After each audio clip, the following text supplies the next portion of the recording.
इस प्रस्तुत श्लोक में महाराज पृथु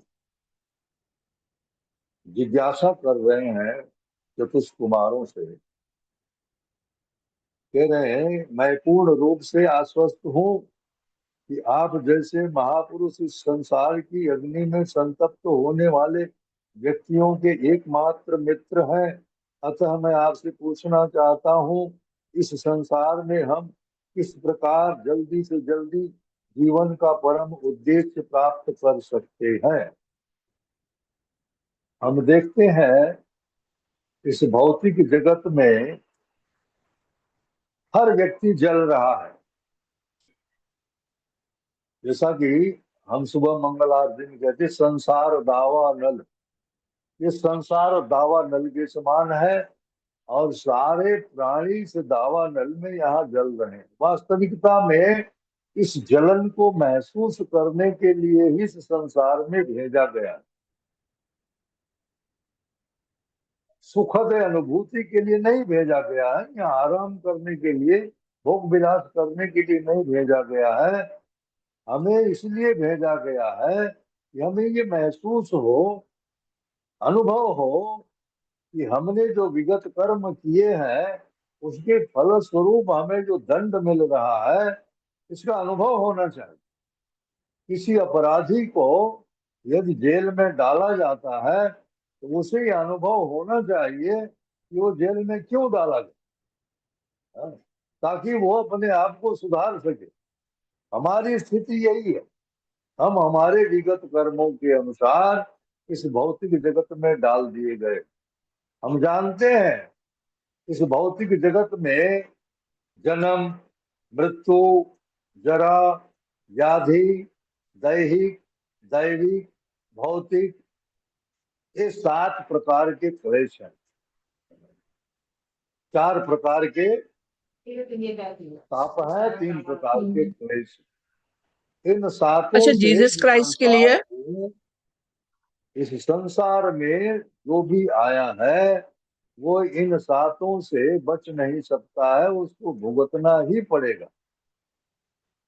तो महाराज पृथु चतुष कुमारों से जिज्ञासा कर रहे हैं कि कोई आसान उपाय है क्या इससे छुटकारा पाने के लिए। हाँ, जल्दी से जल्दी जीवन का परम उद्देश्य प्राप्त कर सकते हैं, वह विधि आप हमें बताइए। महाराज पृथु कुमारों से ये जिज्ञासा कर रहे। एक्चुअली अथा तो ब्रह्म जिज्ञासा। हम इस संसार में आए हैं, हमें ये पता होना चाहिए कि हम क्या है, हम कहाँ से आए हैं, ईश्वर क्या है, ईश्वर कौन है, हमारा उनके साथ क्या संबंध है, हमें शरीर को छोड़ने के बाद जाना कहाँ है। इन सब बातों का ज्ञान होना चाहिए मनुष्य मात्र को। और इन सब चीजों का ज्ञान अब यदि नहीं है तो फिर मनुष्य में और पशु में कोई अंतर नहीं है। था तो ब्रह्म जिज्ञासा, जिज्ञासा करना है मनुष्य के लिए, ये धर्म है। तो कहते हैं श्री प्रभुपाद, जब साधु द्वार द्वार जाकर उन व्यक्तियों से भेंट करते हैं जो सांसारिकता में बहुत अधिक लगे हुए हैं। हाँ? साधु का कार्य क्या है? दरवाजे दरवाजे जाना गृहस्थों के और उन्हें जगाना। हाँ? कहते हैं, जीव जागो गोरा चांद बोले, वो तो निद्रा जाओ माया पिशाचीर बोले। हे जीव, माया पिशाचिनी की गोद में कब तक सोया रहेगा? जागो। जागो अर्थात इस संसार में जो कुछ घटित हो रहा है उसको समझो और तुम्हारा जो कर्तव्य है उसका पालन करो। वास्तविकता में मनुष्य मात्र का कर्तव्य यह है, इस संसार में हम कैसे माया के चंगुल से छूटेंगे, कैसे हम वापस से अपने धाम यानी भगवान के, हाँ, धाम गोलोक वृंदावन कैसे पहुंचेंगे। जब तक हम गोलोक धाम नहीं पहुंचेंगे तब तक हम इस संसार की दावाग्नि में जलते रहेंगे। इसमें किसी प्रकार का कोई संदेह नहीं होना चाहिए। मनुष्य क्या करता है? इस भौतिक प्रकृति को अपने अनुकूल बनाने के प्रयास में लगा हुआ है। 24 घंटे निरंतर यह सोचता रहता है कि कैसे हम गर्मी से छुटकारा पा जाएं, कैसे हम सर्दी से छुटकारा पाएंगे, कैसे हम बरसात से छुटकारा पाएंगे। हाँ, कैसे हम अपने सुख सुविधाओं को एकत्र करके कैसे सुखी हो जाएंगे। जीव में ये भोगने की प्रवृत्ति जो है, यही इसको दुख में डाल के रखती है। अगर ये प्रवृत्ति हृदय से निकल जाए कि हम इस संसार के भोक्ता नहीं है, भोक्ता तो भगवान एकमात्र है, जैसा कि भगवत गीता में भगवान बताते हैं 5वें अध्याय के 29वें श्लोक में, भोक्तारम यज्ञ तपसाम सर्वलोक महेश्वरम त्वेदम सर्वभूतानाम ज्ञात्वा माम शांति मृक्षति। प्रत्येक व्यक्ति शांति की तलाश में है, प्रत्येक व्यक्ति सुख की तलाश में है, किंतु उसे ये सुख और शांति प्राप्त करने का फार्मूला ही नहीं पता है। वो फार्मूला भगवान भगवत गीता में बता रहे हैं कि भोग तारम यज्ञ तपसाम, मैं सारे यज्ञों तपस्याओं का भोगता हूँ। I am enjoyer of everything, और मैं सारे लोकों का मालिक हूँ। जितने लोक हैं सबका मालिक मैं हूँ, भगवान कहते हैं। Proprietor of all the planetary system, सारे लोकों का मालिक मैं हूँ। और भगवान कह रहे हैं सुहृदम सर्वभूतानाम, मैं सभी प्राणियों का सुहृद हूँ।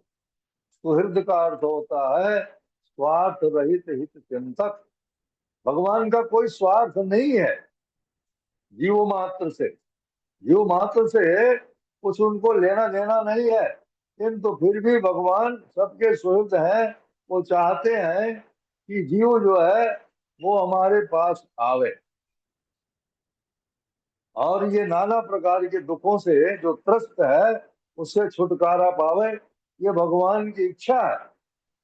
किंतु हम भगवान से विमुख हो करके, हाँ, अपनी इंद्रियों को तृप्त करने में लगे हैं, इस संसार में आनंद की खोज में है। और आनंद ऐसे ही है मृग मरीचिका की तरह, जितना हम प्रयास करते हैं उतना ही हमसे दूर दिखता है। तो साधु जो जाते हैं द्वार द्वार लोगों को जगाने के लिए कि क्यों नाना प्रकार के कष्ट भोग रहे हो, है? निकलो इसमें से, भगवान के नाम का आश्रय लो, साधु शास्त्र की संगत करो और आवागमन के चक्र से अपने आप को मुक्त कराओ। दरवाजे दरवाजे साधु जाते हैं, हाँ, मनुष्य मात्र को यही उपदेश देने के लिए। हाँ, उनका कोई व्यक्तिगत स्वार्थ नहीं होता। ये तथ्य है कि साधु पुरुष भौतिकतावादी व्यक्तियों के पास वास्तविक कुशल क्षेम के विषय में बताने के लिए जाते हैं। हमें ज्ञान नहीं है। जो गृहस्थ आश्रम में माया के चंगुल में फंसे हुए लोग हैं, इनको यह ज्ञान नहीं कि हमारा वास्तविक कर्तव्य क्या है। भगवान से विमुख हो करके और इस भौतिक प्रकृति को भोगने में लगे हैं जो, इसीलिए साधु पुरुष जाते हैं उनको आगाह करने के लिए, उनको आश्वस्त करने के लिए कि तुम यहाँ के नहीं हो, अपराध किए हो इसलिए इस जेल में डाल दिए गए हो। अब इस जेल से कैसे निकल पाओगे, कि साधु पुरुष उन्हें इसकी शिक्षा देते हैं, उसका सरल उपाय बताते हैं। इसीलिए कठु महाराज ने इन महात्माओं से जो महाभागवत है चतुष्कुमार, इनसे उनके कुशल क्षेम के विषय में नहीं पूछा, क्योंकि वो जानते हैं इनके लिए कोई अकुशल तो हो ही नहीं सकता। क्योंकि निरंतर भगवान के चिंतन में, भगवान के स्मरण में, भगवान के कीर्तन में जो लीन है उनका कोई अशुभ हो ही नहीं सकता। इसलिए उनके लिए कुशल अकुशल सब बराबर है, हाँ? तो इसलिए महाराज पृथु ने सोचा कि अगर मैं इन प्रश्नों पर इनसे विचार विमर्श करता हूँ, यह एकमात्र जो है समय का अपव्यय होगा। इसलिए इनसे सीधे सीधे हम वही पूछते हैं कि भवसागर में पड़े हुए जीवों का कल्याण कैसे हो सकता है। फिर भी ये महाराज पृथु का कोई निजी प्रश्न न था। ऐसा नहीं है कि महाराज पृथु इस संसार में जल रहे थे और अपने विषय में पूछते हो उनसे कि मैं इस ज्वलनशील संसार से कैसे बाहर निकल सकता हूँ। हाँ, त्रिताप से तप्त हूँ मैं। हाँ, क्लेशों से मैं ग्रस्त हूँ। तो महाराज पृथु अपने लिए नहीं पूछ रहे हैं, तो भगवान के सत्यावेश अवतार थे और भगवान के आदेशों का पालन करते हुए जीवन यापन कर रहे थे। उस उनको भगवान ने इस पृथ्वी का शासन करने के लिए चुना ही था। हाँ, और इसीलिए उनको भेजा था जीवों को यह उपदेश देने के लिए, जीवों के कल्याण के विषय में उनको विशेष चिंता। इसीलिए उन्होंने अपने विषय में उनसे कोई जिज्ञासा नहीं किया। ये प्रश्न तो सामान्य जनों को शिक्षा प्रदान करने के लिए उठाया गया था कि जब भी उनकी भेंट किसी साधु पुरुष से हो तो तुरंत उसकी शरण में जाएं। हमें यदि भौतिक संसार के इस दुखों से छुटकारा पाना है तो हमको तीन का आश्रय लेना पड़ेगा। हाँ, गुरु, साधु और शास्त्र। गुरु को आश्रय लेकर के हम गुरु से दीक्षा प्राप्त करते हैं और गुरु के आदेशों का पालन करते हुए हम भगवान का स्मरण, चिंतन, कीर्तन इत्यादि करते हैं। नवदा भक्ति का पालन करते हैं कि गुरु के आदेशों का पालन करते हैं।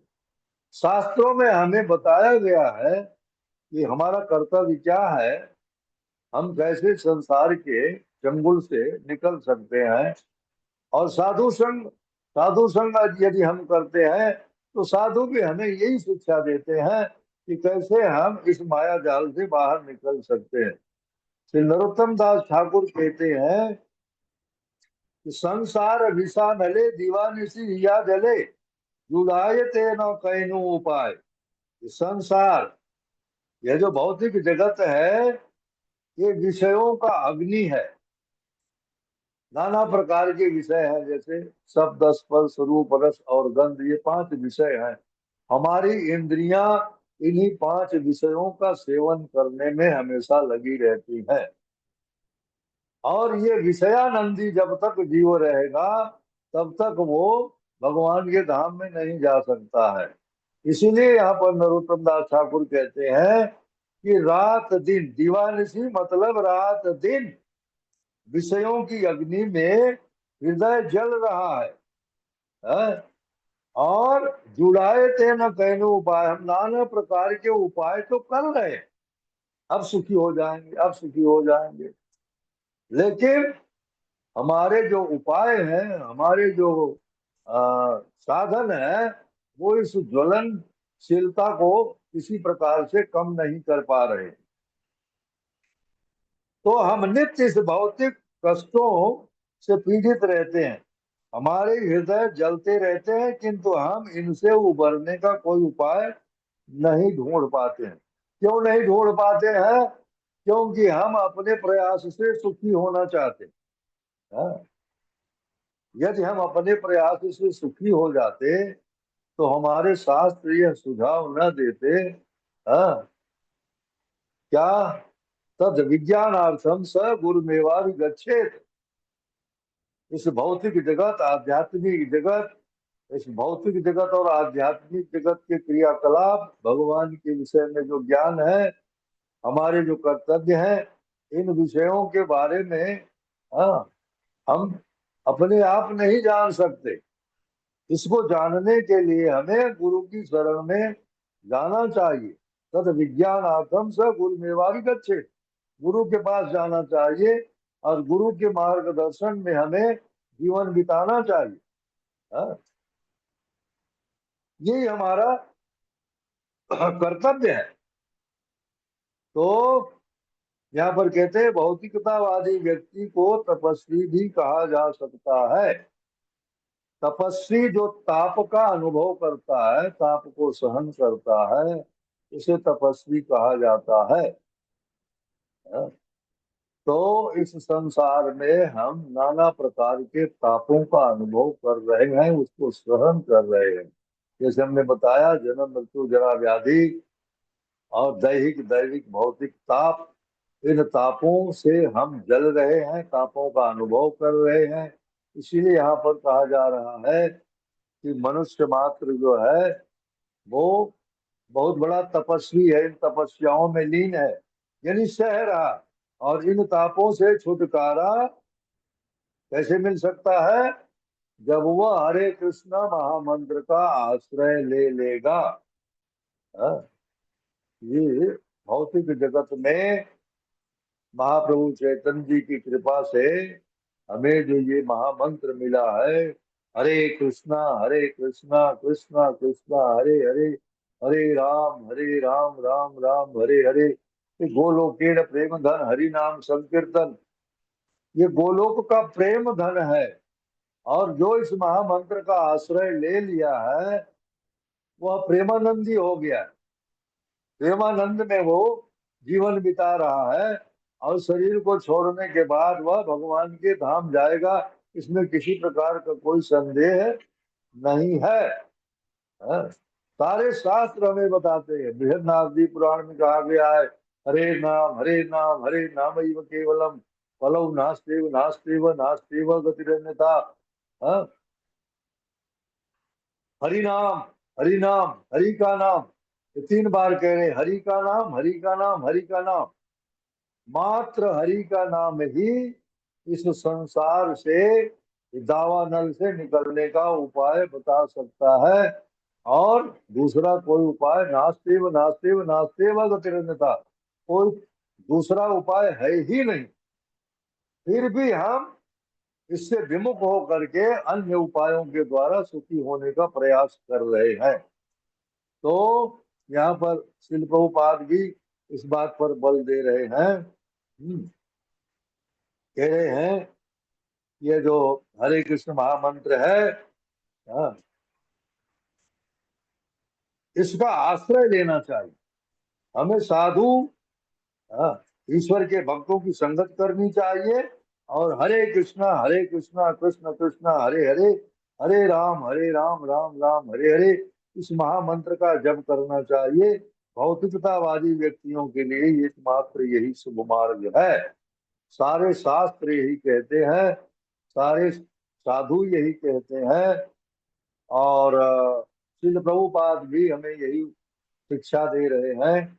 महाप्रभु इसीलिए अवतार लिए इस संसार में, मनुष्य मात्र को इस भव सागर से निकलने का उपाय बताया उन्होंने। इस महामंत्र का आश्रय लो और इस संसार से बाहर निकलो। हाँ? रामचरितमानस में भी कहा गया है कि बारी मथे घृत होई बरु, सिकता ते बरु तेल, बिनु हरि भजन न भव तरिया, यह सिद्धांत अपील। कहते हैं कि पानी अगर किसी को 5 लीटर दे दिया जाए और उसे कहा जाए कि इसका मंथन करो, इसमें से घी निकलेगा, जबकि ऐसा संभव नहीं है। यदि यह संभव हो कि जल का मंथन करने से उसमें से घृत निकल भी जाए, या बालू को पेरने से मशीन में उसमें से तेल निकले, जबकि यह असंभव है। हाँ? और यदि यह संभव हो जाए, बालू पेरने से तेल निकले, हाँ, तथापि बिनु हरि भजन न भव तरीय, बिना भगवान के भजन करने से, बिना भगवान के नाम का कीर्तन जप करने से, हाँ, इस भवसागर से कोई पार हो जाए, ये बिल्कुल असंभव है। जैसे कच्छप के पीठ पर बाल नहीं उग सकता, वैसे ही ये असंभव है कि इन उपायों से, अपने उपायों से, नाना प्रकार की जो हम उद्यम कर रहे हैं सुखी होने के लिए, हाँ, सुख शांति प्राप्त करने के लिए, इन उपायों से हम न सुख प्राप्त कर सकते हैं, न शांति प्राप्त कर सकते हैं। जब तक हम भगवान का आश्रय नहीं लेंगे, भगवान के चरण कमलों का आश्रय नहीं लेंगे, गुरु के चरण कमलों का आश्रय नहीं लेंगे, साधु संग नहीं करेंगे, और इस कलयुग के लिए जो हमें साधन बताया गया है, महामंत्र हरे कृष्णा कृष्ण कृष्ण हरे हरे, हरे राम राम राम हरे हरे, इसका आश्रय नहीं लेंगे, हाँ, अहरनिश रात दिन यदि हम इसका चिंतन करें, तो हम आसानी से इस भव सागर को पार कर सकते हैं। क्योंकि भगवत गीता में भगवान कहते हैं, सततं कीर्तयन्तो माम यतं तस्य विद्वता नमस्यन्ते च माम भक्त्या नित्ययुक्ता उपासते तेषां तेषां तेषां नित्याभियुक्तानां तेषां तेषां सततयुक्तानां भजतां प्रीतिपूर्वकं ददामि बुद्धि योगम तम येन माम प्रयांति दे। जो सतत मेरे नाम का कीर्तन कर रहा है, जप कर रहा है, उसे मैं ऐसी बुद्धि देता हूँ कि वो मुझे प्राप्त कर सकता है। तो हमें अन्य साधनों का आश्रय क्यों लेना है? जो भगवान बता रहे हैं, जो हमारे आचार्य बता रहे हैं, जो हमारे गुरु बता रहे हैं, इस जो परंपरागत साधु महात्मा बता रहे हैं, महाभागवत हमें जो बता रहे हैं, हम उनका आश्रय क्यों नहीं लेते? हाँ? हमें अन्य अन्य उपायों से सुख शांति की खोज क्यों करनी चाहिए? सरलतम उपाय जो बताया गया है, हमें उसका आश्रय लेना चाहिए और इस भव सागर से निकल करके भगवत धाम जाना चाहिए। हरे कृष्ण।